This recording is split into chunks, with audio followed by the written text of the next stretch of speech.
Rome in the spring of 1873 wore its ancient beauty like a woman who had forgotten how to smile, all crumbling grandeur and golden light filtering through centuries of dust,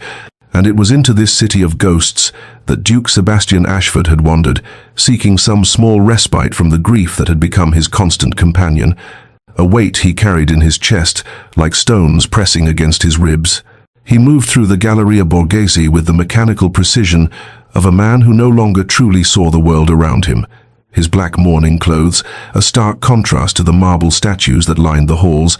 their white forms catching the afternoon sun that slanted through tall windows, illuminating motes of dust that danced in the air like tiny spirits. 3 years had passed since Celeste's death, 3 years that felt both endless and impossibly brief, and Sebastian had worn his widow's black every single day, refusing invitations, refusing comfort, refusing to acknowledge that the world continued to turn, despite the fact that his had stopped entirely. He paused before a painting without intending to, his feet simply ceasing their movement, as though his body recognized something his mind had not yet processed, and when his eyes focused on the canvas before him, the breath left his lungs in a rush that left him dizzy. The portrait showed a woman in simple merchant's clothing, her face turned partially into shadow, but the curve of her neck, the delicate line of her jaw, the way her dark hair caught the painted light, it was impossible, utterly impossible, and yet every fiber of his being screamed recognition.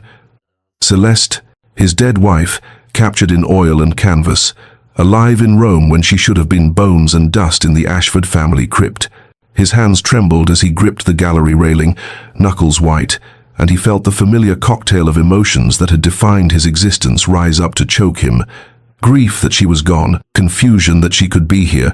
rage at the impossibility of it all, and beneath everything else, a terrible, treacherous hope that perhaps death had not claimed her after all. The small brass placard beneath the portrait read, La Straniera, the stranger artist unknown. And Sebastian stared at those words until they blurred before his eyes, his brilliant mind racing through possibilities and impossibilities, through logic and madness. He remembered their wedding day with sudden, crystalline clarity, how he had watched her walk down the aisle toward him, and felt something fierce and possessive ignite in his chest, how he had thought mine with every step she took, how even then his love had felt less like tenderness and more like hunger, less like devotion and more like desperate need. If this was truly Celeste, if she had somehow survived, if she had fled from him and built a life here in this eternal city, then she had committed the ultimate betrayal, had chosen to leave him when she had sworn before God and witnesses to remain. But if it was merely some woman who resembled his lost love, some cruel trick of genetics and coincidence, then he would find her anyway, would possess this echo of what he had lost, would make her his as Celeste had been his. Either way, the obsession that had defined his grief now found new purpose, sharp and clear and utterly consuming. He would find this woman, he would uncover the truth, and when he did, nothing in heaven or earth would keep her from him again. 3 years earlier, in the spring of 1870, England wore its finest colors for the wedding of Lady Celeste Whitmore to Duke Sebastian Ashford, the ancient chapel at Ashford Manor, dressed in white roses and trailing ivy. Sunlight streaming through stained glass windows to paint the stone floors in jeweled patterns of crimson and sapphire and gold. And yet beneath all this carefully orchestrated beauty, beneath the rustle of silk gowns and the murmur of assembled nobility, Celeste felt only a terrible, gnawing dread that sat in her stomach like swallowed stones. The arrangement had been concluded 6 months prior in her father's study, Lord Whitmore's hands trembling slightly as he signed away his only daughter to settle debts that had accumulated through years of poor investments and excessive gambling. And Celeste had stood silent in the doorway, understanding with awful clarity that she was not a beloved child, but a commodity, a piece of flesh and lineage to be bartered for financial salvation. She had heard the whispers about Duke Ashford even before their first meeting, how he was brilliant but cold, wealthy beyond measure but utterly without warmth, how previous courtships had ended abruptly when young ladies found excuses to withdraw their interest, though no one spoke openly of why these well-bred girls had fled from such an advantageous match. Their first meeting had been in the drawing room of her family's London townhouse, Sebastian arriving with the precision of a military campaign, his dark eyes fixing upon her with an intensity that made her feel not admired but catalogued, assessed, claimed before a single word passed between them, and when he took her hand and pressed his lips to her knuckles, she had felt the possessive pressure of his fingers, the way he held on just a fraction too long, marking her as his before any vows were spoken. Now, walking down the aisle toward him on her father's arm, she saw that same intensity burning in Sebastian's gaze, saw the way he watched her approach, as though she were prey, walking willingly into his carefully laid trap, and some part of her wanted to turn and flee, to gather her white silk skirts and run from this beautiful prison before its doors closed forever. But there was nowhere to run. Her father's debts, her family's honor, the weight of expectation and duty all formed chains more binding than any iron, and so she placed her trembling hand in Sebastian's and spoke the vows that would seal her fate. The wedding night arrived with the inevitability of winter, and in the vast master bedroom of Ashford Manor, Sebastian had taken her face between his hands, with surprising gentleness, his thumbs tracing the line of her cheekbones as he whispered, "You are mine now, Celeste, wholly and completely mine. Body and soul and every breath you take belongs to me, and I will never, never let you go." She had felt ice flood her veins at those words, understanding too late that what she had mistaken for passionate devotion was something far darker, far more consuming. In the days that followed, small details accumulated like evidence at an inquest. Sebastian choosing which gowns she would wear each morning, his servants reporting her conversations and whereabouts, his insistence on reading her correspondence before it was sent, the way his jaw tightened when her lady's maid made her laugh, the cold fury in his eyes when any man looked at her with appreciation. This was not love, Celeste realized with growing horror. This was ownership, possession, the slow suffocation of a soul beneath the weight of another's obsession. Weeks passed, and life at Ashford Manor settled into a rhythm that resembled normalcy only to those who observed from a distance, while Celeste lived each day within the suffocating confines of what she had come to recognize as a gilded cage, beautiful in every material aspect, yet devastating to her spirit in ways she had never imagined possible. Sebastian lavished her with gifts that arrived with clockwork regularity, emeralds to match her eyes, sapphires because they reminded him of the gown she had worn at their engagement ball, the ropes of pearls that felt like shackles around her throat, silk dresses in every imaginable color that he personally selected each morning, his fingers trailing possessively over the fabrics as he decided what she would wear, as though her body were merely another possession to be dressed and displayed according to his preferences. She could not take a walk in the gardens without a servant appearing moments later, ostensibly to offer assistance but clearly sent to observe and report back, could not spend an afternoon in the library without Sebastian appearing to ask what she was reading, his questions seeming innocent until she noticed how he would later check the books she had selected, as though her choice of literature might reveal some secret rebellion brewing in her heart. Her correspondence was monitored with meticulous care. Letters from childhood friends arrived, opened, their contents clearly read before being passed to her, and her own replies were reviewed by Sebastian before being sent, his explanations that he simply wished to ensure she was well represented in society, ringing hollow when she saw how he frowned at any expression of independent thought or feeling. The dinner party in late summer became a turning point in her understanding of just how complete his possession had become, when Lord Harrington, an elderly gentleman who had known her father, told an amusing anecdote about a mishap during a fox hunt, and Celeste had laughed genuinely for the first time in weeks, her amusement unguarded and natural, only to catch Sebastian's expression across the table, a flash of such cold fury that it stopped her breath, though he smiled and joined the laughter a moment later, as though nothing had occurred. That night, after the guests had departed and the house had fallen into silence, he came to her chambers and spoke in that terribly controlled voice he used when his rage was greatest, telling her that she was his wife, marked by his name and bound by sacred vows, spoken before God and witnesses, that every smile, every laugh, every moment of joy she experienced belonged to him and him alone, that she had no right to share her happiness with others, as though it were some common thing to be distributed freely. Celeste lay awake long after he left, understanding with perfect, terrible clarity that wealth meant nothing, that title and position were worthless, that she lived in a beautiful prison where the bars were made of obligation and obsession rather than iron, and that if she did not find some way to escape, Sebastian's love would consume her entirely until nothing remained of the woman she had been, until she became merely a reflection of his desires, a possession polished and perfect and utterly, devastatingly empty. Months later, as autumn painted the grounds of Ashford Manor in shades of amber and crimson, Celeste had undergone a transformation invisible to casual observation but profound in its essence, shifting from the frightened bride who had walked down the aisle in spring to a woman who understood with terrible clarity that she must either find a way to escape or lose herself entirely to Sebastian's consuming obsession. Mrs. Dawson, the elderly housekeeper who had served the Ashford family for 3 decades, had been the first to recognize the quiet desperation in the young Duchess's eyes, had seen how Celeste would stand at the windows overlooking the gardens with the expression of a caged bird studying the sky, and in small gestures of kindness, a cup of tea brought unbidden, a gentle word, when Sebastian's demands grew particularly suffocating, the old woman planted seeds of possibility that something different might exist beyond these walls. Dr. Hartley, the family physician, proved the second unexpected ally,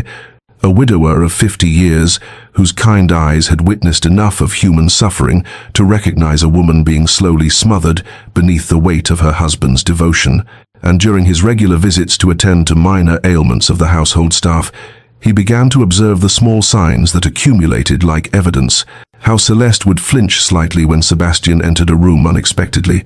how her smiles never quite reached her eyes, how she had developed a persistent tremor in her hands that spoke of constant anxiety. The discovery that changed everything came on a grey October afternoon when Celeste, seeking a book in Sebastian's private study during one of his rare absences from the manor, found tucked in a drawer a collection of correspondence regarding his previous courtships, letters from families politely withdrawing their daughters from consideration, and beneath the official refusals, private investigator reports detailing how these young women had subsequently vanished from society. One married hastily to a merchant and sailed for America, another entered a convent in Scotland, a third simply disappeared with rumors she had died abroad, though no death certificate existed, and Celeste understood with ice flooding her veins that she was not the first woman to recognize the danger in Sebastian Ashford's and particular brand of love, merely the first who had not escaped before the cage door closed completely. That evening, her hands shaking as she poured tea in the drawing room, she found herself alone with Mrs. Dawson and spoke with careful casualness about a story she had read of a woman who had fled a terrible situation, and the housekeeper's response, delivered in a low voice while arranging flowers, carried the weight of lived experience. My own daughter, God rest her, she escaped a husband who would have killed her with his jealousy 20 years past now, started anew in Bristol, under a different name, and sometimes, your grace, sometimes the only way to survive is to become someone new entirely. The seed of possibility took root in Celeste's mind with the ferocity of desperate hope, and she began her own careful preparations,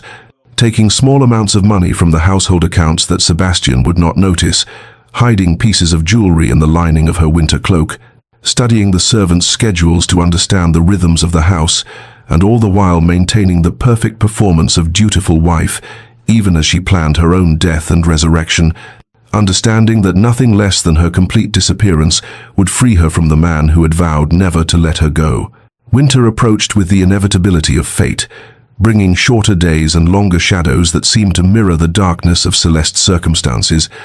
and during these cold months she cultivated her acquaintance with Dr. Hartley, with the careful patience of someone planting seeds in frozen ground, knowing that her very survival depended on the harvest. The physician visited Ashford Manor weekly to attend to the household, and Celeste ensured she was present for tea afterward, creating opportunities for conversation that began with innocuous topics, the weather, local affairs,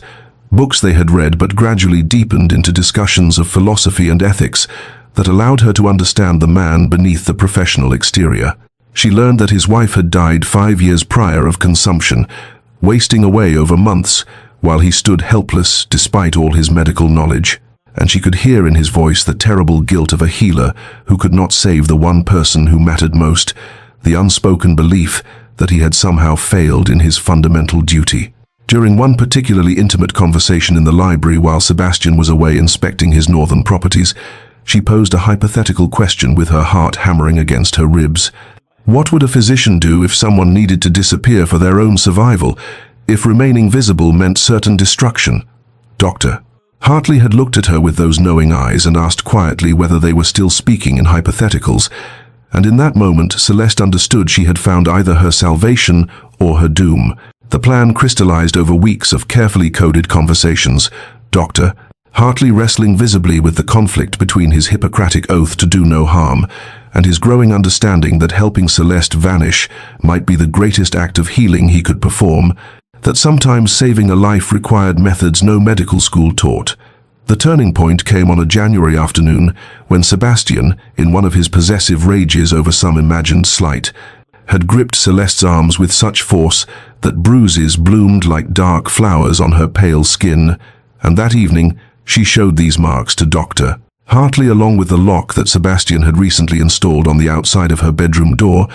ostensibly to protect her but actually to control her movements, even while she slept. The physician's face had gone white with fury and recognition, and he spoke words that sealed their conspiracy. I have watched one woman I cared for die while I stood helpless. I will not watch another be destroyed when I have the power to prevent it. They settled on a plan both audacious and simple. Celeste would feign sudden illness. Dr. Hartley would administer a carefully measured combination of herbs that would slow her heart and breathing to imperceptible levels, creating the appearance of death that would fool even close examination.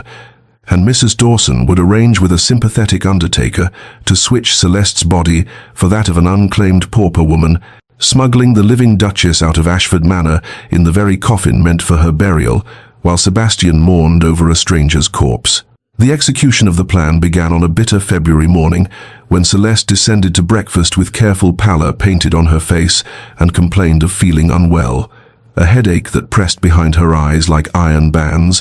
and Sebastian's immediate concern carried that terrible possessiveness she had come to know so intimately, his insistence that she return to bed.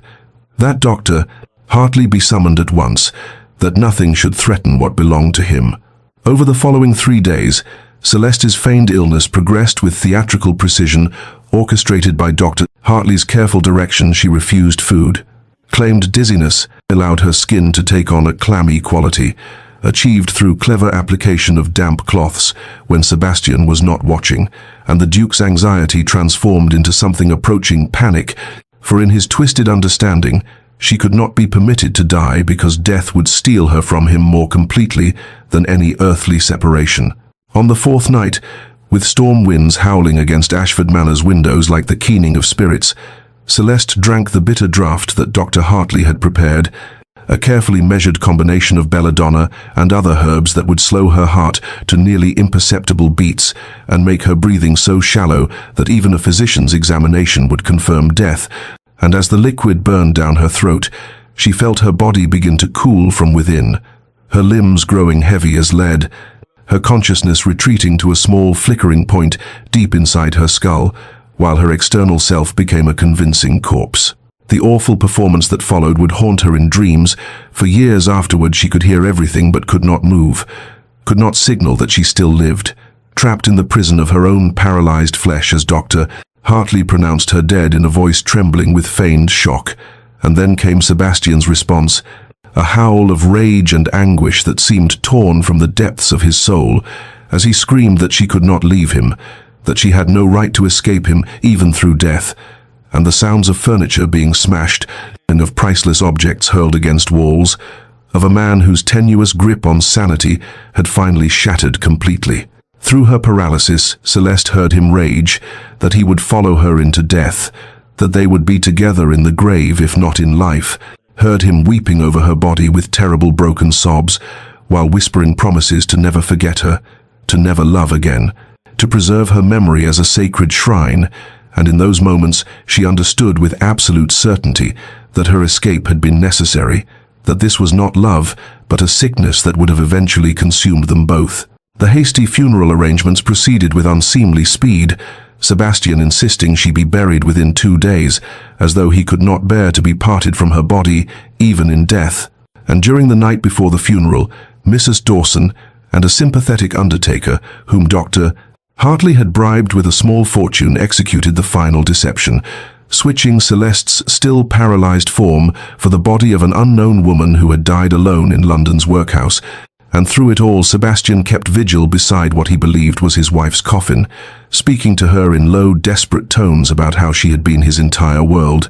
how he would carry her in his heart until his own death came to reunite them, confirming in every whispered word the depths of an obsession that had masqueraded as devotion. Celeste woke to the rhythmic creaking of wooden wheels and the smell of hay and wool, her body aching as though she had been beaten, every muscle stiff and protesting as consciousness returned in slow, painful waves, and for a terrible moment she could not remember where she was or what had happened, until she opened her eyes to see the rough canvas covering of a cart above her and Mrs. Dawson's weathered face peering down with anxious relief, whispering, "Thank God, thank God. I feared the draught had been too strong." The journey to Dover unfolded in fragments of sensation rather than coherent memory, the bone-deep cold that no amount of rough wool blankets could dispel, the constant fear that Sebastian's men would overtake them at any moment, the guilt that gnawed at her heart for the pain she had caused, even as relief flooded through her at each mile that separated her from Ashford Manor. And through it all, Mrs. Dawson sat beside her with a small leather bag containing the few pieces of jewelry Celeste had managed to hide, and enough coins to start a modest life somewhere far from England's shores. The crossing to France on a merchant vessel was accomplished in a blur of seasickness and terror. Celeste huddled below deck with her face hidden beneath a widow's veil, mourning in a strange and literal way for the death of Lady Celeste Ashford, even as she was simultaneously that very woman breathing and alive. And she found herself weeping not just from fear, but from a profound sense of loss for the life she might have had if Sebastian had been capable of love instead of possession, if her father had not sold her to settle his debts, if the world had been different in 1,000 small ways. In Paris, she became Catherine Moreau through the simple expedient of declaring it so, cutting her long dark hair short in a style that would have scandalized London society, dyeing what remained a lighter brown that changed the entire shape of her face, and she discovered that transformation was less about physical alteration than about the shedding of an entire identity, like a snake discarding old skin. She found work in a fabric shop owned by a widow who asked no questions about Catherine's past, and seemed to understand that some women arrived in Paris fleeing rather than seeking, and the months that followed were marked by poverty of a kind Celeste had never imagined. Thin soups and hard bread, a single room barely large enough for a narrow bed, chilblains in winter, and the constant ache of labor in her hands, but also by a peace she had never known. In all her years of luxury, the simple freedom of walking down a street without being watched, of speaking to whom she pleased, of belonging to herself alone. Yet even in Paris she could not feel entirely safe, could not shake the fear that Sebastian would somehow discover the deception, that Dr. Hartley's careful falsifications would unravel, that she would wake one morning to find her husband standing over her with that terrible possessive smile. And so after 8 months of saving every spare sou, she boarded another ship bound for Italy, for Rome, for a city so distant from England that surely even Sebastian's long reach could not find her there. Weeks passed, then months, and Catherine saved every spare coin with the fierce determination of someone building not just a future, but a fortress against the past, until finally she had enough to board a ship bound for Rome, a city so distant from England that surely even Sebastian's obsessive reach could not extend across mountain and sea to find her there. And when she first glimpsed the ancient city rising golden in the Mediterranean sun, she felt something loosen in her chest that had been clenched tight since her wedding day. Rome in spring was a revelation of warm ochre stone and cypress trees, of fountains splashing in piazzas where artists sketched and lovers strolled, of churches whose bells marked hours with melodious insistence, of narrow streets that smelled of baking bread and sun-warmed stone, and the particular perfume of orange blossoms that drifted from hidden gardens. And Catherine understood immediately why people spoke of the Eternal City as a place of rebirth, for she felt herself shedding the last vestiges of Lady Celeste Ashford like a butterfly emerging from a confining chrysalis. She found work at a modest pension near the Campo de Fiori, cleaning rooms and serving meals to the rotating cast of travelers who passed through, and though the labor was humble and her hands grew rough from scrubbing floors and laundering linens, she discovered a profound satisfaction in honest work that asked nothing of her but her effort, that measured her worth in completed tasks rather than in how well she adorned a man's arm or reflected his status. In the evenings, when her work was finished, she would walk through the neighborhood and gradually became aware of a small artistic community that gathered in the cafes and studios clustered around the Via Margutta. Painters and sculptors, poets and musicians, people who had come to Rome seeking inspiration or escape, or simply a place where they could exist outside the rigid hierarchies of their homelands. And though she kept herself carefully apart at first, afraid of being known, afraid of being seen, she began to recognize familiar faces and exchange tentative greetings. It was Marco who first approached her directly, a struggling portrait artist with paint perpetually under his fingernails and a gentleness in his manner that was nothing like Sebastian's intensity, who stopped her one evening as she walked past his studio and said in Italian-accented English that he had been watching her, not with predatory interest, but with an artist's curiosity, for he saw something haunted in her eyes and in the way she held herself, something that spoke of profound sadness barely contained, and he asked if she would consider sitting for a portrait. Catherine's immediate response was terror to be captured in paint, felt like being trapped again, like being possessed and displayed, like giving someone power to define and own her image. But Marco seemed to sense her fear without understanding its source, and simply smiled, said there was no pressure, that the offer stood if she ever changed her mind, and something in his patient acceptance, his willingness to let her choose freely without manipulation or insistence, gradually wore away her resistance, until one afternoon she found herself climbing the stairs to his sun-filled studio and agreeing to sit for him. Wearing her simple working dress, her face partially turned into shadow, and the sessions became a form of meditation, hours of peaceful silence, broken only by the scratch of charcoal on canvas, and Marco's gentle requests to shift her position slightly, and he asked nothing about her past, seemed content to simply capture what he saw in the present moment. And in Rome, beneath Marco's respectful gaze and surrounded by the city's ancient beauty, Catherine began to heal and believe that perhaps she might truly be free, that the life she had built from nothing might actually be hers to keep. 6 months had passed since Lady Celeste Ashford's burial in the family crypt, and in that time Sebastian had descended into a grief so profound and so twisted that the servants at Ashford Manor whispered among themselves that the Duke had gone quite mad, for he kept his wife's chambers exactly as she had left them, her brushes still arranged on the vanity, with strands of her dark hair caught in the bristles, her gowns hanging in the wardrobe untouched, her favorite book still open on the bedside table to the page she had supposedly been reading before her sudden illness. And each day, without fail, he would spend hours in that preserved shrine, speaking to her portrait as though she could hear him, telling her about estate matters and political affairs, asking her opinion on decisions he must make, sometimes weeping, sometimes sitting in terrible silence. He had refused every social engagement since her death, declined his seat in Parliament, wore nothing but mourning black that made his already pale face appear ghostly, and he moved through the manor like a spectre himself, barely eating, sleeping in fitful fragments. His obsession with Celeste in death even more consuming than it had been in life, for at least when she lived he could possess her physically, could see her and touch her and know she was his, but now she existed only in memory and that precious painted likeness, and the loss had hollowed him into something barely human. Dr.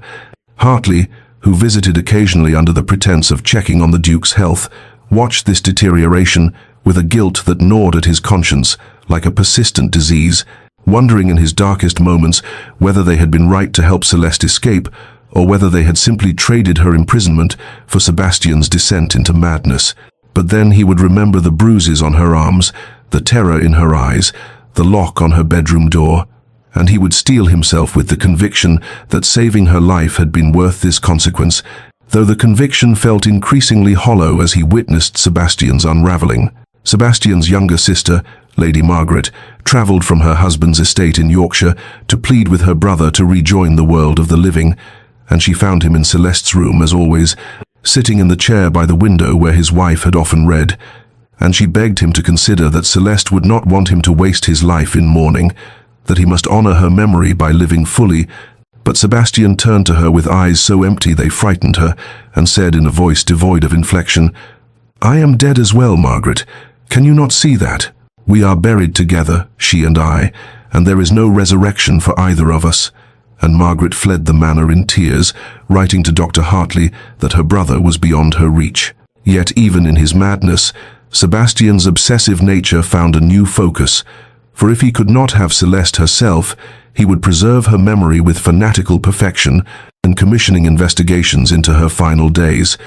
demanding detailed accounts from every servant who had attended her, questioning Dr. Hartley repeatedly about the progression of her illness, seeking some meaning or pattern in her death that might make it bearable, some way to understand why she had been taken from him. And though he found nothing suspicious in the carefully constructed narrative of sudden illness and swift decline, his restless mind could not quite accept the randomness of it, could not reconcile himself to a world where something so precious could simply vanish without reason or warning. And so he continued to search for answers that did not exist. While in Rome, Catherine lived the free life he had never allowed her, and Dr. Hartley maintained his compassionate deception, and the ghost of Lady Celeste Ashford haunted Ashford Manor in ways both literal and metaphorical, a spectre of obsessive love that had consumed them both. 1 year had passed since Lady Celeste Ashford had been laid to rest in the family crypt, and in that time the woman who now called herself Catherine had blossomed in Rome's perpetual spring, like a plant finally given proper light and water after years in shadow, for she had found work teaching English to the children of prosperous merchants and minor nobility who wished their offspring to master the language of commerce and diplomacy, and she lived in a small sunny room on the 4th floor of a building near the Spanish Steps, where she could hear the fountain splashing day and night and watch the flower sellers arrange their blooms each morning in the piazza below. She had formed careful friendships with other women in the expatriate community, English and American ladies who had come to Rome seeking artistic inspiration or respite from constraining social expectations, and with local women as well. The wife of her landlord who taught her to make proper pasta,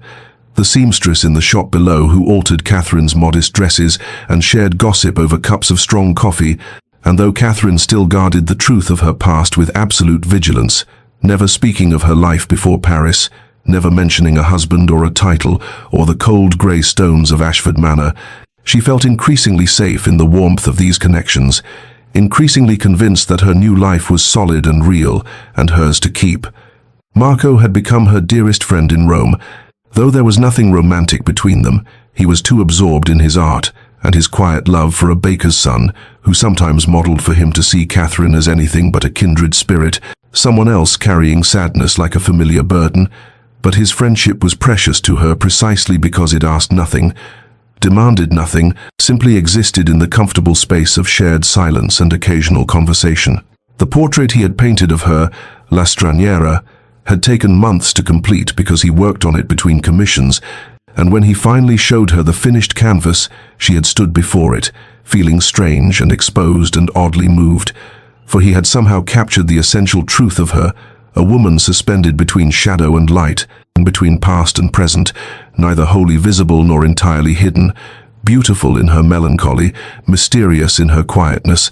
and she understood that he had seen her more clearly than she had seen herself. Marco had entered the portrait in a small gallery exhibition near the Via del Corso, and Catherine had attended the opening with a flutter of nervousness quickly soothed by the anonymity of the crowd.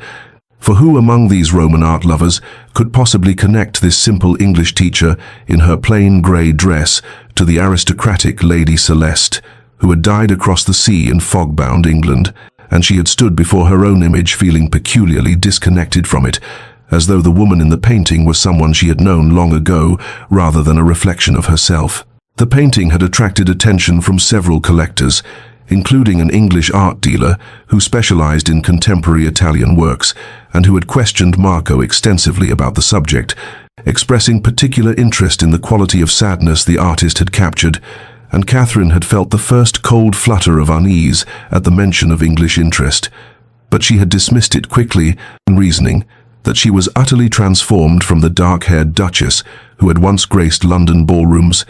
that even her own mother would struggle to recognize her now with her shorter, lighter hair and sun-touched skin, and the peace that had finally begun to settle in her eyes. And she returned to her small sunny room that evening, convinced that she was safe, that the past was truly buried, that Catherine Moreau had become as real and solid as the Roman stones beneath her feet. 3 years had passed since Lady Celeste Ashford's death, and Duke Sebastian Ashford stood in a sun-drenched gallery in Rome during the spring of 1873, his body rigid with shock as he stared at a portrait that should not exist, could not exist, yet hung before him with undeniable reality, a woman in simple merchant's clothing, her face partially shadowed by the angle of light the artist had captured, her hair lighter and shorter than he remembered, but the curve of her neck absolutely unmistakable. The way she held her head with that particular tilt of contemplation he had studied for endless hours during their brief marriage. And above all, those eyes, those haunted melancholic eyes that had looked at him with such carefully concealed fear,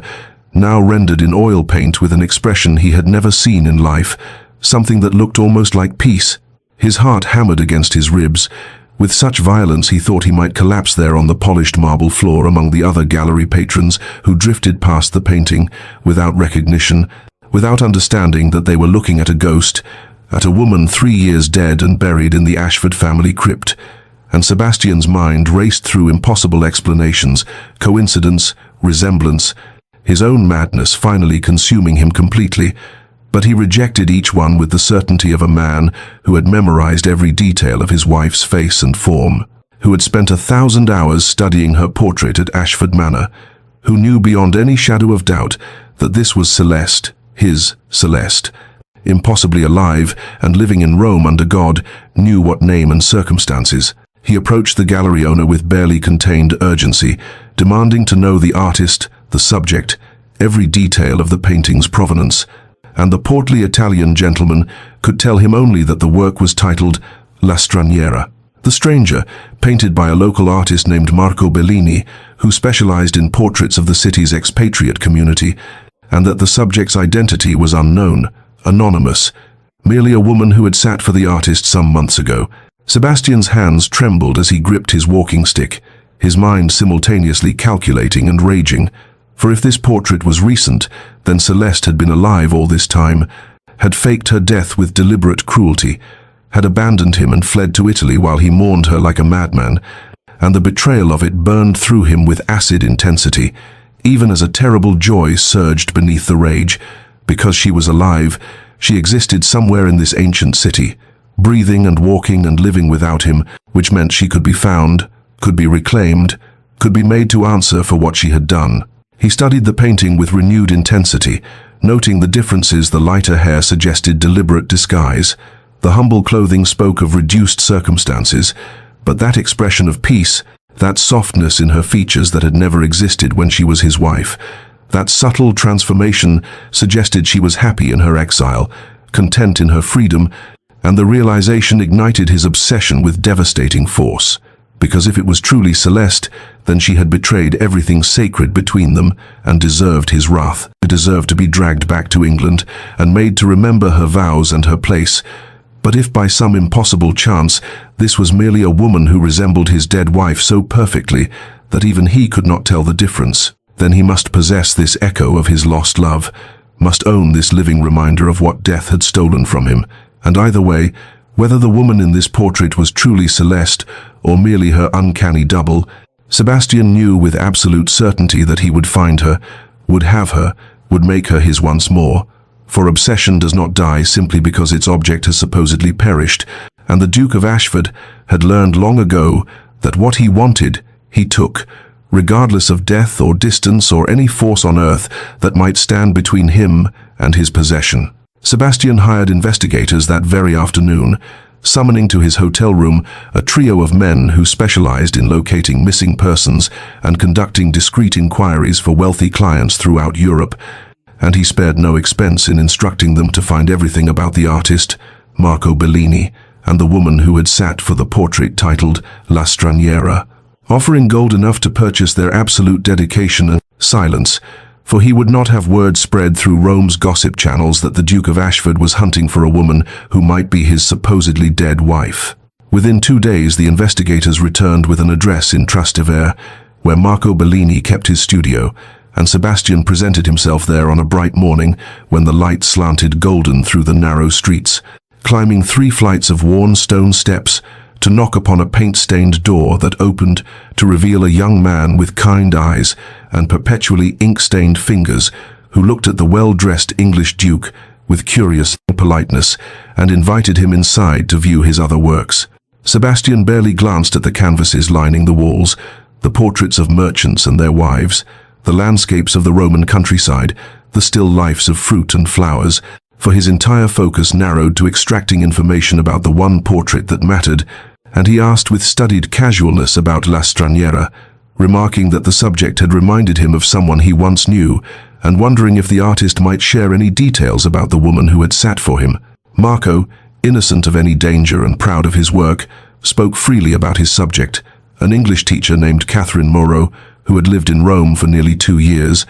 a quiet woman with a melancholic air who taught the children of prosperous families and kept largely to herself, kind and gentle in her manner, someone who had initially refused to sit for the portrait out of a strange fear of being seen, but had eventually agreed and proved a patient and contemplative model, and he mentioned without hesitation that she lived in a pensione near the Spanish Steps, that she could often be seen in the early mornings, walking to the fountain there, or in the evenings returning from her lessons. Sebastian felt his heart constrict with a mixture of rage and triumph, so intense he thought he might strike the young artist simply for having looked at Celeste, for having captured her image, for having spent hours in her presence while Sebastian mourned an empty grave in England, but he maintained his composure and thanked Marco with cold courtesy before departing with the information burning in his mind like acid. The timeline matched perfectly. Catherine Moreau had arrived in Rome approximately when Celeste Ashford had died, the English heritage explained. The teaching profession suited her education, and the melancholy air, the fear of being seen, all of it confirmed what Sebastian already knew with absolute certainty in the deepest chambers of his obsessed heart. That very afternoon, he positioned himself across the street from the pensione Marco had described, a building with faded yellow walls and green shutters near the Spanish Steps, and he waited with the patient intensity of a predator who knows his prey cannot escape. And when a woman emerged in the golden light of early evening, wearing a simple grey dress and carrying a canvas bag of books, her hair lighter than he remembered and cut shorter, but her movements utterly, unmistakably hers, Sebastian felt everything inside him go still and cold and certain, for there she was, his wife, his possession, his Celeste who had been stolen from him by her own cruel deception and who would now answer for 3 years of false mourning and genuine madness. 3 years during which he had preserved her memory like a saint's relic while she lived free and happy in Italian sunshine, teaching other people's children and sitting for portraits and existing in the world as though she had not destroyed him completely. He watched her walk toward the fountain, observed the way she moved with a lightness that had never existed at Ashford Manor, noticed how she smiled at a flower seller and stopped to admire the blooms, and the sight of her contentment, her peace, her freedom filled him with such volcanic fury that his hands shook where they gripped his walking stick. But beneath the rage ran a current of dark joy, because she was alive, she existed, she could be reclaimed and brought back to where she belonged, and Sebastian smiled his cruelest smile as he followed her through the winding Roman streets, keeping his distance, learning her patterns, planning his approach, for he would not simply confront her in public like some common jealous husband. No, he would choose his moment carefully, would corner her somewhere she could not easily flee, would make her understand that death itself had not been sufficient to free her from the vows she had made and the bond she had tried to sever. And as the Roman sun set in shades of gold and rose over the ancient city, Duke Sebastian Ashford stalked his supposedly dead wife through streets that had stood for millennia, a man consumed by obsession who had finally found the object of his twisted devotion and would not rest until he possessed her once more. Catherine had walked this route 100 times in the 2 years since she arrived in Rome, from her pensione near the Spanish Steps to the small piazza with its weathered fountain, where she sometimes stopped to rest before continuing to her afternoon lessons. But on this particular evening in spring, she felt the weight of invisible eyes upon her, a prickling awareness that lifted the small hairs at the nape of her neck and made her glance over her shoulder more than once, as she navigated the narrow streets, where shadows pooled between ancient buildings and the golden light slanted at severe angles. She told herself it was merely the lingering unease from seeing her portrait displayed in the gallery, the irrational fear that being captured in paint had somehow made her visible again to those she had fled. But when she reached the fountain and turned to dip her fingers in the cool water,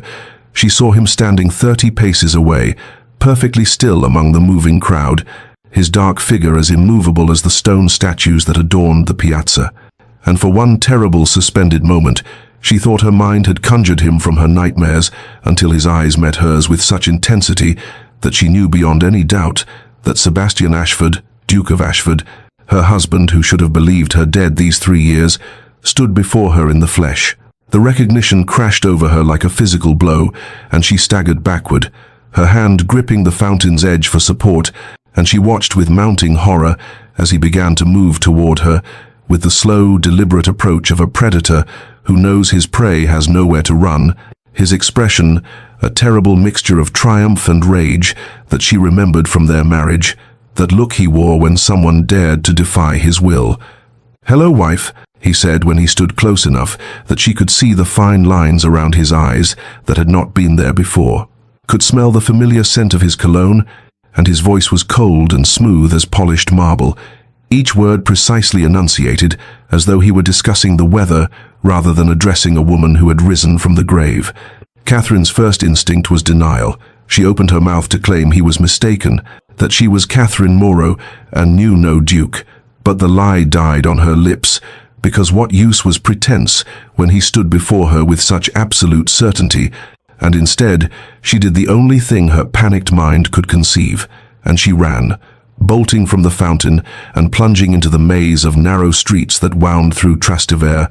her breath coming in ragged gasps as her feet pounded over ancient cobblestones. She could hear him behind her, his longer stride eating the distance she tried to create,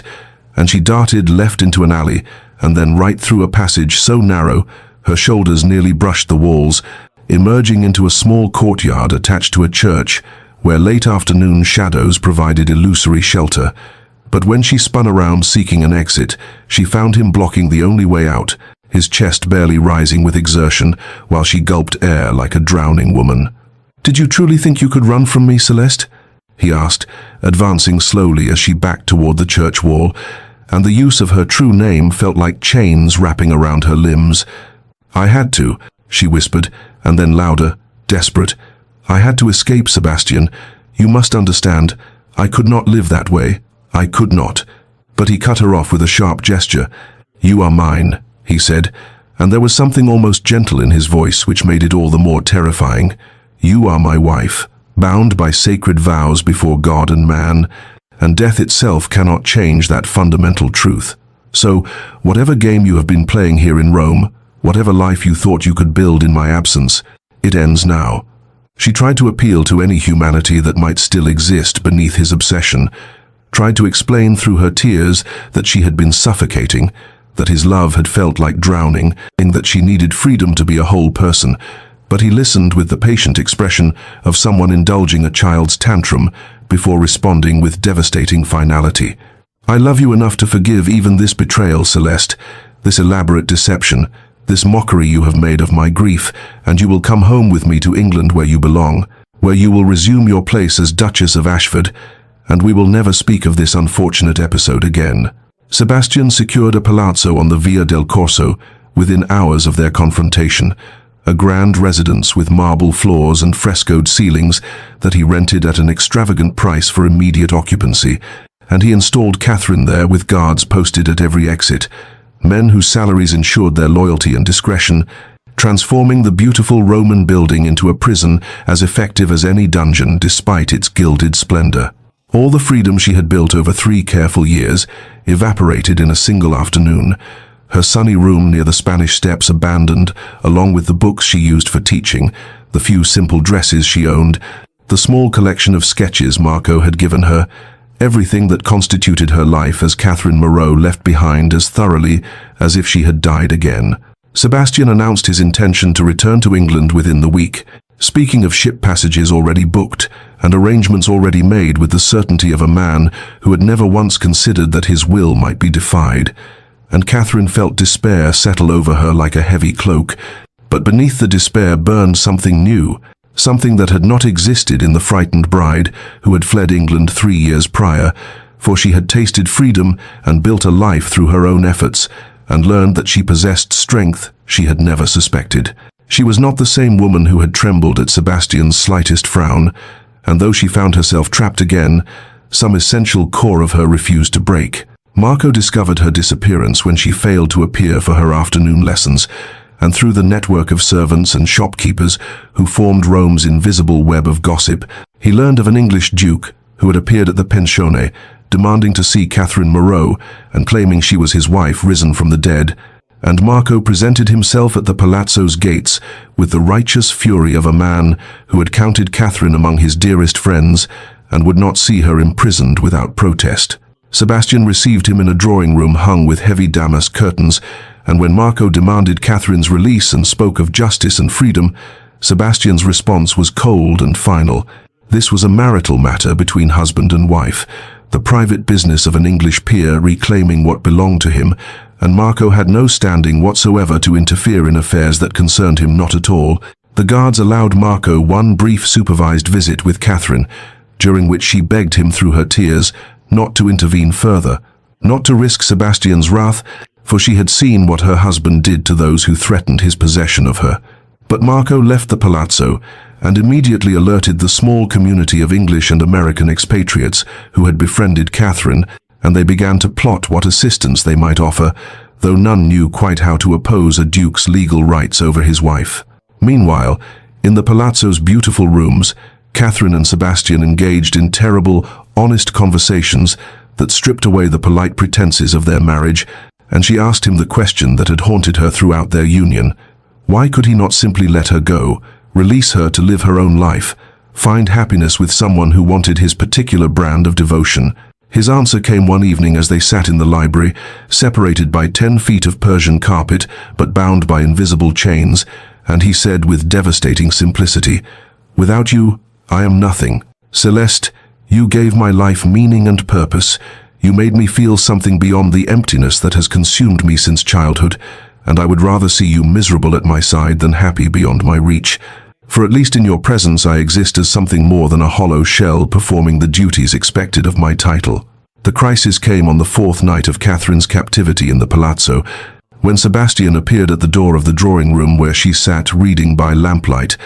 and she saw immediately that something had shifted in him, for his carefully maintained composure had cracked like fine porcelain, subjected to too much pressure, his cravat loosened, and his dark hair disheveled as though he had run his hands through it repeatedly, and he carried a bottle of wine from which he had clearly been drinking, though he was not precisely drunk, but rather existed in that dangerous state where alcohol strips away the careful masks people wear and leaves only raw truth exposed. He sat heavily in the chair across from her, without invitation, and said without preamble, "You asked me why I cannot let you go, and I have been thinking on this question for days, and I realize you deserve an answer, though you will not like what you hear." And Catherine set aside her book and waited with held breath for whatever revelation was coming. Sebastian began to speak then of his childhood, in sentences that came haltingly at first, but gained momentum like a carriage rolling downhill, describing the cold marble halls of his family's estate, where love was never mentioned and duty was the only virtue that mattered, where his father, the old duke, had ruled with iron discipline and viewed any display of emotion as weakness, to be beaten out of a son who must someday command respect through fear and control. He told her of being 6 years old and crying over a dead puppy, only to have his father lock him in a cellar for 3 days, to teach him that sentiment was for women and weaklings, of being 10 and daring to speak up for a servant. His father wished to dismiss unjustly,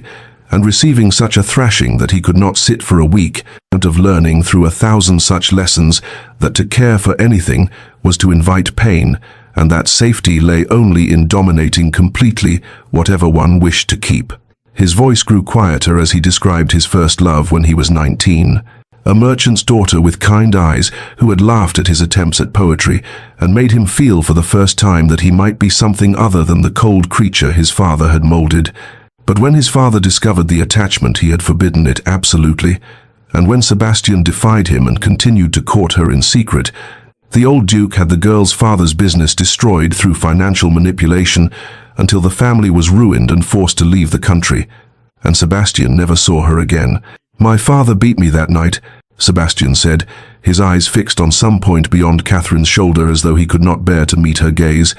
"Beat me until I could scarcely stand, and told me that this was what came of caring, that anything I loved could be taken from me and used as a weapon, and the only way to prevent loss was to possess so completely that nothing and no one could ever take what was mine.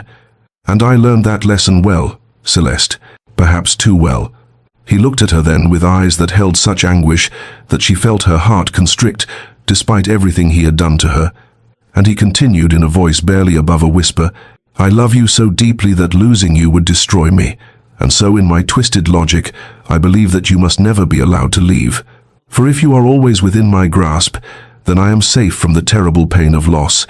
But I am beginning to understand that I have already lost you through the very means I used to try to keep you." Catherine felt tears slip down her cheeks as she looked at this broken man who had imprisoned her,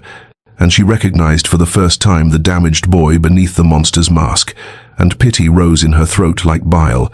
But pity alone was not enough to make her sacrifice herself upon the altar of his healing. She leaned forward and said, with gentle firmness that cost her more than he would ever know, "Sebastian, your pain is real, and I am sorry for what was done to you. Truly I am. But your suffering does not entitle you to imprison me. Your father's cruelty does not give you the right to be cruel in turn, and love that requires cages is not love at all, but merely possession wearing love's name." So, Dr. Hartley arrived in Rome on a grey morning when autumn rains had finally reached the Eternal City,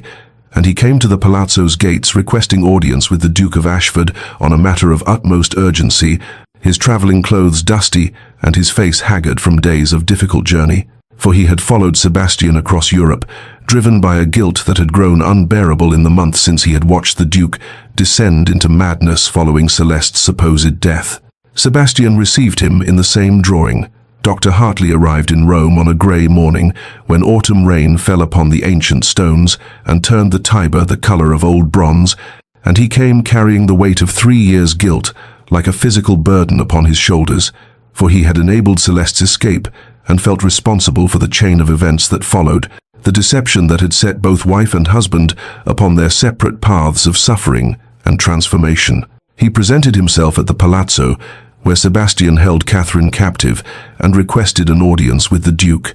but Sebastian refused him coldly, still harboring resentment toward the physician who had pronounced his wife dead and mourned with him over a coffin that held nothing but weighted stones and broken dreams, though Sebastian did not yet know the full extent of Dr. Hartley's complicity in that terrible deception.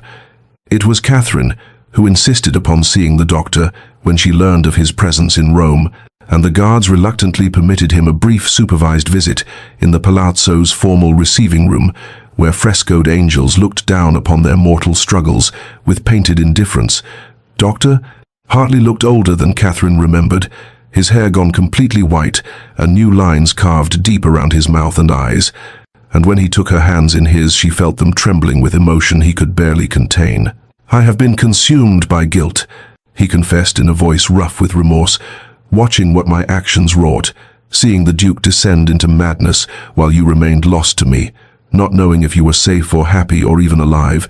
and I have questioned every day whether I did right in helping you escape, or whether I simply traded one form of suffering for another." Catherine reassured him that he had saved her life in the truest sense, and the years of freedom she had known in Rome were worth any price she might now pay.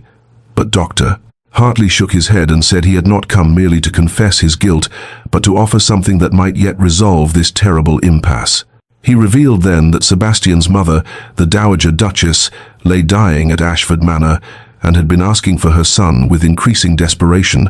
and Dr. Hartley believed this might be the key to reaching whatever humanity remained buried beneath Sebastian's obsession,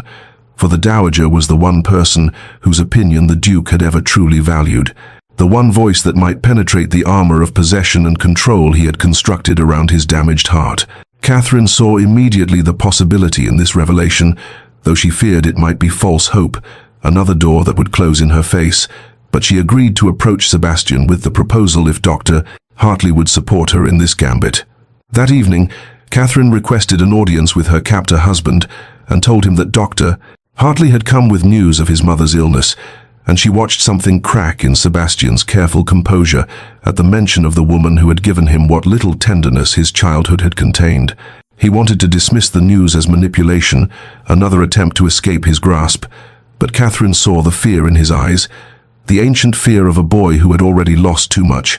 and she pressed her advantage with careful gentleness. "I will return to England with you willingly, if you will make me one promise," she said, her voice steady though her heart raced with desperate hope. "Grant me an audience with your mother, let her hear both our stories, and if she believes I should be released, you will consider her judgment seriously, not as a command you must obey, but as counsel you might weigh." Sebastian refused initially,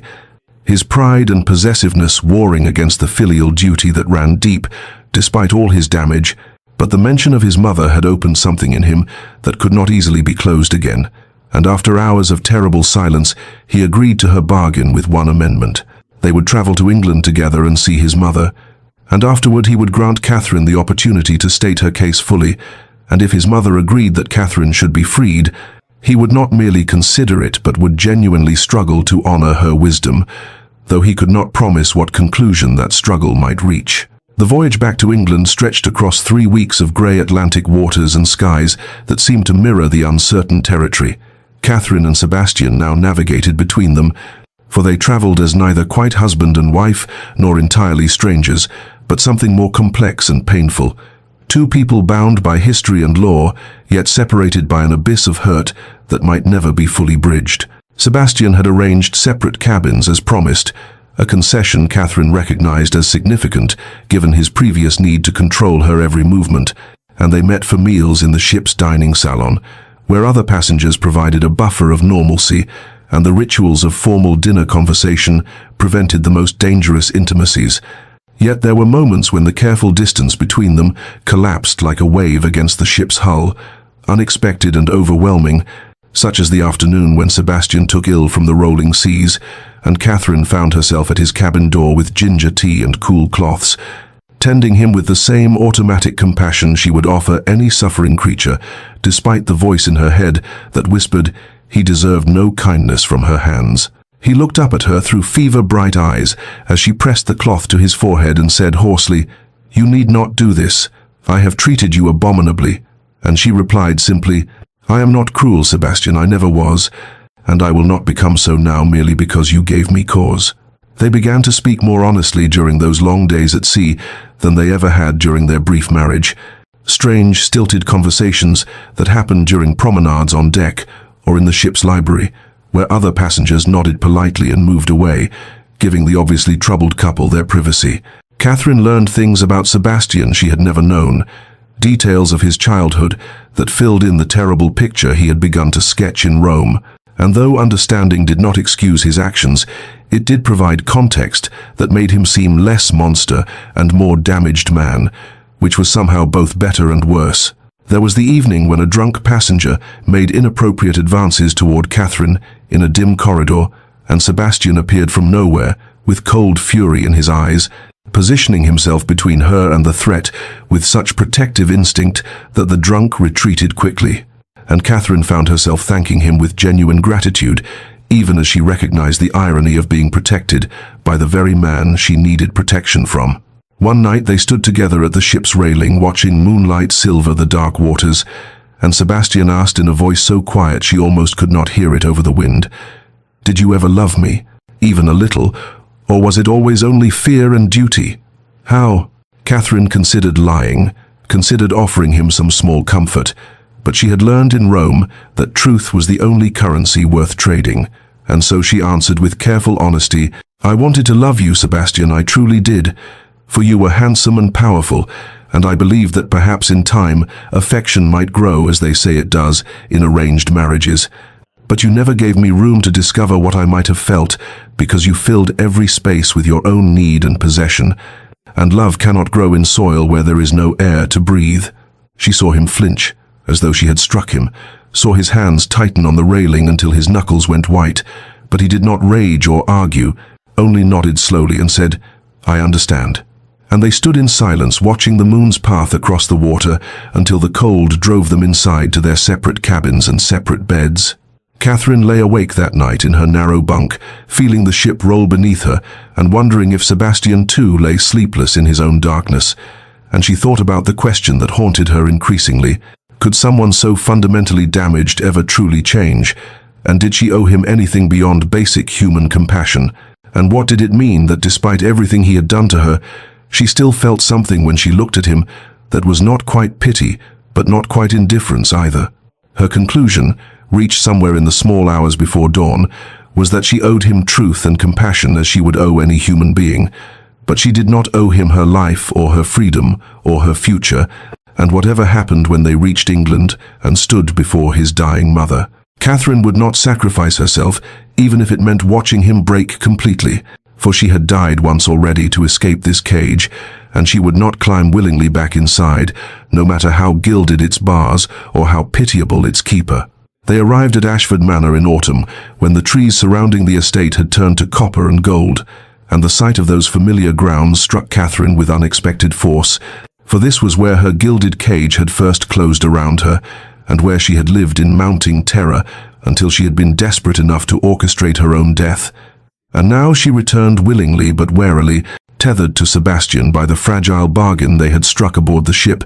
and by the dying woman who waited within those ancient stone walls. The Dowager Duchess Marguerite Ashford lay in her chambers on the second floor, where afternoon light filtered through leaded windows and fell across her diminished form like benediction, and though her body had been ravaged by the wasting illness that consumed her from within, her eyes remained fierce and intelligent, missing nothing as Sebastian and Catherine entered together and stood before her like supplicants awaiting judgment. She looked first at her son, taking in the changes 3 years of grief and obsession had carved into his features, the new hardness around his mouth, and the haunted quality in his eyes that spoke of suffering he had both endured and inflicted. And then her gaze shifted to the woman she had believed dead and buried, and Catherine saw immediate recognition flash across the dowager's face, followed by something that looked almost like relief. The old woman dismissed Sebastian with a wave of her frail hand, and commanded, in a voice still capable of authority despite her weakness, "Leave us. I would speak with your wife alone." And though Sebastian hesitated, torn between his need to control every situation and his ingrained deference to his mother, he ultimately obeyed and retreated to wait in the corridor beyond, closing the door softly behind him. Catherine stood frozen until the dowager gestured to a chair beside the bed and said with unexpected gentleness, "Come closer, child. I am not yet so diminished that I cannot see the fear in your eyes, and you need not be afraid of me, for I know already what you are and what my son has done." Catherine approached slowly and sat as bidden, and the dowager reached out with a hand that trembled slightly and took Catherine's fingers in her own cool grasp, and there was such sorrow in the old woman's face that Catherine felt her carefully maintained composure begin to crack. The dowager spoke then of things Catherine had never known, revealing how Sebastian's father, the late Duke, had been a man of cruel discipline, who believed that sentiment was weakness, and that his heir must be forged like steel through systematic hardship, and she confessed with tears gathering in her faded eyes that she had tried to protect her son but had failed, had watched helplessly as the sensitive boy he had been was slowly destroyed and rebuilt into something harder and more dangerous. She told Catherine of Sebastian's childhood, how he had loved poetry and music until his father beat such softness out of him, how he had cried over injured birds until he learned that tears earned only contempt, how he had gradually learned to hide his tender heart beneath layers of control and possession, because vulnerability had always been punished and strength rewarded only when it manifested as dominance. The dowager apologized to Catherine for not preventing the marriage, for knowing her son was too damaged to be anyone's husband, but allowing family obligation and social pressure to override her maternal instinct that this union would bring only suffering, and Catherine found herself weeping quietly as she listened to this dying woman's confession and regret. But then the dowager's tone shifted, and she squeezed Catherine's hand with surprising strength and said, "You were right to leave him, right to choose life over the slow death he would have given you. And I will not ask you to sacrifice yourself upon the altar of his brokenness, but I would ask something else of you before I die." Catherine waited, hardly breathing, and the dowager continued, "Help him understand what love truly is, not by staying but by setting him free. For love that imprisons is not love at all, but only fear wearing love's mask. And until he learns this truth, he will never heal and will remain forever the broken thing his father made him." Catherine struggled to comprehend what the dowager asked of her, how she could possibly teach Sebastian anything when he had never listened to her before. But the old woman smiled sadly and said, "He is different now. You must have seen it during your journey together, the cracks appearing in the armor he constructed, and it is through those cracks that truth might finally penetrate if delivered with the right voice at the right moment, and that moment is nearly upon us." The dowager summoned Sebastian back into the chamber with a gesture that brooked no refusal, and when he entered and saw Catherine's tear-stained face and his mother's expression of terrible determination, he seemed to understand instinctively that something momentous was about to occur, something that would reshape the landscape of his existence in ways he could not yet comprehend. The old woman gestured for him to sit on the opposite side of her bed from Catherine, and when both were positioned before her like petitioners awaiting a sovereign's decree, she drew a labored breath and spoke with the full weight of her remaining authority, declaring that she would not close her eyes in final sleep until Sebastian made a sacred promise to grant Catherine her complete and unconditional freedom, releasing her from their marriage bonds and allowing her to live her life without interference or pursuit or any further claim upon her person or her future. Sebastian's face went pale as marble, and he began to protest, to argue that the law bound them regardless of personal wishes, that marriage vows spoken before God could not be so easily dissolved. But his mother silenced him with a raised hand and a look of such profound disappointment that he fell silent as though struck. The dowager told him then what Catherine suspected he had never truly heard or allowed himself to understand, that he had become precisely what his father had been, a man who used control to mask the terror of vulnerability, who confused possession with love because he had never been taught the difference, who imprisoned others rather than risk the uncertainty of trust and mutual choice. She asked him the question that cut to the heart of everything, her voice quiet but relentless as she said, "Do you love her, Sebastian? Truly love her as a person with her own soul and will and dreams? Or do you merely love the idea of owning her, of having something beautiful and precious that belongs only to you?" Sebastian's composure shattered like glass struck by stone, and Catherine watched with mingled pity and sorrow as 3 years of grief and rage and obsessive need cracked open to reveal the terrified boy still cowering beneath the hardened man, and he wept as she had never seen him weep,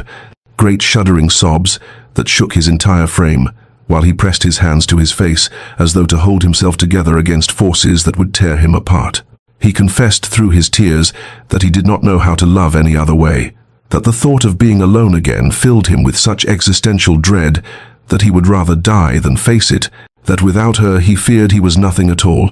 just an empty title and an empty house and an empty heart that had never learned to sustain itself without external validation. Catherine felt her own tears spill over, but she kept her voice steady as she said with gentle firmness, "You are not nothing, Sebastian, you never were, but I cannot be your reason for existence. I cannot sacrifice my life to fill the void inside you. You must find within yourself the worth and purpose that no other person can provide." The dowager reached out with both trembling hands and took one hand from each of them, joining them together in her frail grasp, and she said to her son with infinite sadness and infinite love, "Let her go, my darling boy. Let her go freely and completely. Prove to yourself, and to her, and to me, that you are capable of the selfless love you claim to feel rather than the selfish obsession that has driven you thus far. For only in releasing her can you hope to find any redemption or peace." Sebastian looked at Catherine across his mother's bed, and she saw in his eyes the terrible war being waged between everything he had been taught to be and everything he might yet become, and finally, slowly, with the expression of a man stepping off a cliff into unknown darkness, he nodded and whispered, "I will let you go, I promise. I will not pursue you or seek you or make any claim upon you ever again, And with those words, something fundamental shifted in the air between them, as though chains that had bound them both suddenly fell away into dust. 5 years passed like water flowing through open fingers, carrying away the sharp edges of the past until what remained were smooth stones of memory that could be held without pain. And in the spring of 1878, in a sun-filled studio overlooking the terracotta rooftops of Florence, a woman who had been called Celeste and then Catherine, and was now known simply as Elise, stood before an easel, teaching a circle of young women the subtle art of capturing light and shadow on canvas, and the sound of their laughter filled the room like music. And she was happy in a way she had once believed impossible, wholly and completely herself, without needing to hide or diminish or apologize for the space she occupied in the world. The Morning Post brought letters as it always did, correspondence from friends scattered across Italy and France, invitations to exhibitions and salons, and among them a cream envelope bearing an English postmark, and handwriting she recognized despite the years that had passed, and she opened it with steady hands and no fear, for she had learned that the past could no longer reach out and reclaim her unless she allowed it. The Duke of Ashford wrote with careful formality that he had recently acquired a collection of botanical sketches from the East Indies, and thought she might enjoy viewing the detailed illustrations of exotic flora, and that he would be honored to send them if she wished, that he asked nothing in return and hoped only that she was well and at peace. And it was the 10th such letter in 5 years, each one respectful and distant, each one acknowledging her complete freedom, some revealing in their careful words his slow and painful growth towards something resembling health. She wrote back as she always did, briefly and politely, thanking him for his thoughtfulness, declining the offer with gentle courtesy, wishing him continued strength in the charitable works he had mentioned in previous letters, and she signed it simply with her chosen name, no longer bearing his or any other man's title, and as she sealed the envelope, she felt nothing but a quiet satisfaction that they had both survived the destruction of what they had been and found paths toward something better. In England, Sebastian Ashford walked the grounds of a school he had founded for boys from difficult homes, boys whose fathers were cruel or absent, boys who needed to learn that strength could manifest as kindness, and that control over others was the weakest form of power. And though he remained unmarked by new love and perhaps always would be, he had discovered purpose in healing the wounds in others that mirrored his own, and when he thought of Celeste now it was with gratitude rather than possession, thankful that she had loved herself enough to escape him and had possessed the courage to show him the monster he had become. Dear listener, sometimes the greatest act of love is release, the willingness to open your hands and let go of what you thought you could not live without, and to trust that both you and the one you release will survive the separation and perhaps even flourish in ways that imprisonment would have forever prevented. In both the holding on and the letting go, in both the bonds we form and the freedom we grant, may you find the wisdom to know which serves love and which serves only the fear of being alone with yourself, and may you rest peacefully in the knowledge that you are enough, wholly and completely enough, all by yourself, without needing to possess another soul to prove your worth or fill the emptiness inside you that only you can heal. This has been a story from Evermore Tales, where every tale teaches us something about the human heart, and if this story has touched you, if it has reminded you of your own strength or your own capacity for growth beyond the patterns that shaped you, then subscribe to hear more stories of love and loss and the courage to choose freedom over familiar chains, for there are countless tales yet to be told, and each one holds a mirror to some truth about who we are and who we might yet become.